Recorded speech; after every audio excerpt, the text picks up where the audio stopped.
روند کابل او راته موبایل کې چاو خو یو ناتخوان دی او ډیر زبردست आवाज هم الله ور کړی دی او په دې پېښور کې په دې بازارونو کې او دغه کې ګرځي پلازو کې او دا غبین دا خرسي نو هغه سره هغه چې دی نو ناتم وي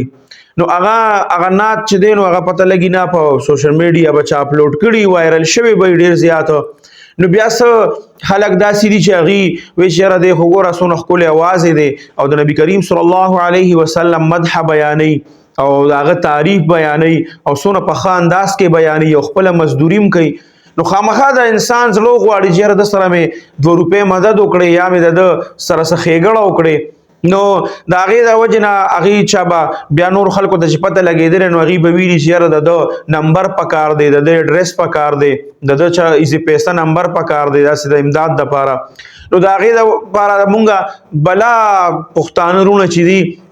هغې دغې خلکو ته خپل نمبر لیږلی دی او خپل ایزي پیسه نمبر یې لیږلی دي او چا ورته ویلي چې زه د تره زوی یم او چا ورته ویلي چې زه رور یم او چا ویلي چې زه د ماما زوی یم دا زمونږ د پښتنو حال دی چې یو سړی هغه ته الله عزت ورکو صرف د نبی کریم صلی الله علیه وسلم د تعریف د وجې نه ورکو هغه سره به په زړه کې مینه محبت د هغې د وجې نه ولا ورکو نو دونه هغه مشهور شو د هغې د وجې نه خلکو په زړه کې الله واچول چې د سره 2 روپۍ امداد وکړو هغه هم چې دی نو زمونږ پښتانه په دې کې لګیا دي چې یاره د ده د نوړی چې کومه ده څنګه وشو کوو د سره دا نوړی څنګه نیمه کړو نو هغه بیا ما ته هغه ملګري وي چا چې راته ناته خو هغه پېژنده دغه کس وی چې هغه بله ورځ